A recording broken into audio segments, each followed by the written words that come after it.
En el psicodiagnóstico infantil, o lo que es lo mismo, la evaluación psicológica en niños entre 2 y 12 años, que es el periodo que abarca el psicodiagnóstico infantil, podemos mencionar a veces una etapa que no siempre, digamos, se cumple formalmente, pero que desde nuestro criterio es muy recomendable, digamos, que se instrumente. Normalmente cuando la consulta es por un niño, se realiza formalmente la entrevista con los padres, digamos como para obtener datos de la anamnesis, la historia del niño, el motivo de consulta, por supuesto, características de personalidad, temas que preocupan a los padres, rasgos de su personalidad que destacan más. Y en relación a, obviamente, a esa sintomatología, bueno, cuál es la percepción y la idea que tienen cada uno de los padres. Es obviamente siempre recomendable que, de ser posible, los dos papás asistan a esta primera entrevista.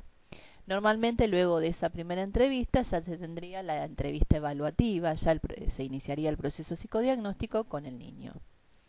Justamente lo que planteamos en este trabajo, que después ustedes pueden ampliar aún más en el material escrito de esta audioclase, es la idea de pensar una entrevista inicial con el niño en donde no se trabaje ya directamente desde lo que es el proceso evaluativo y las técnicas que se van a usar durante la batería que digamos que se ha organizado.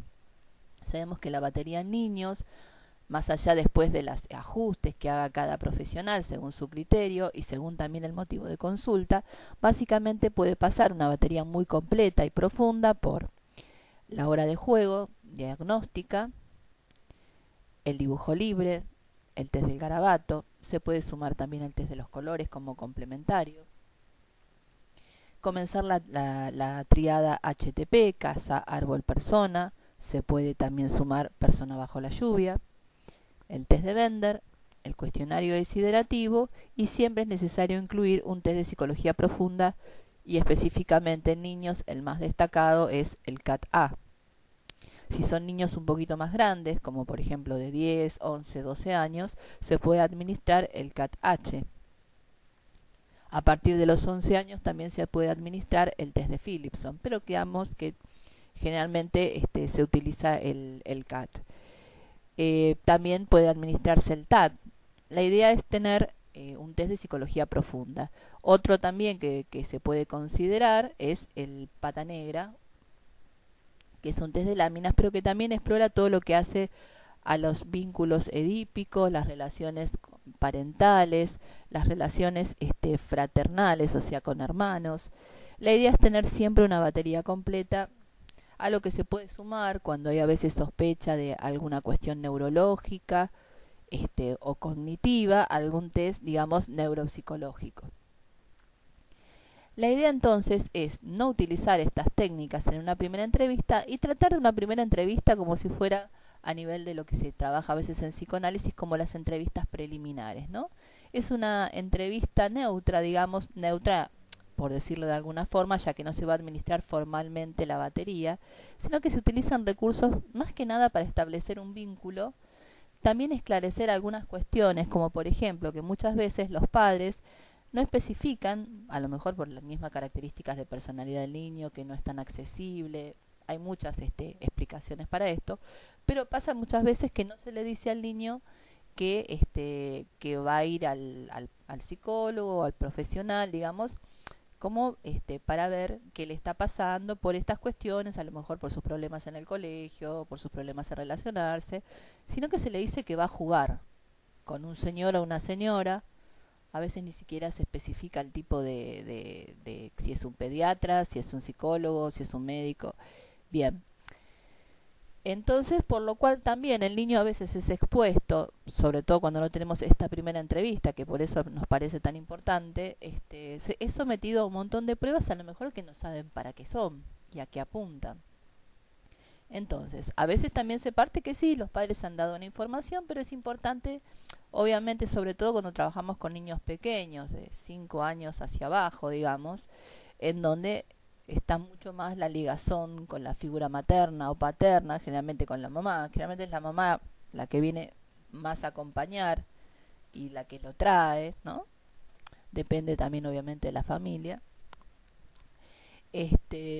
Entonces, a veces no quieren pasar al consultorio, quieren que la madre pase o no quieren entrar directamente.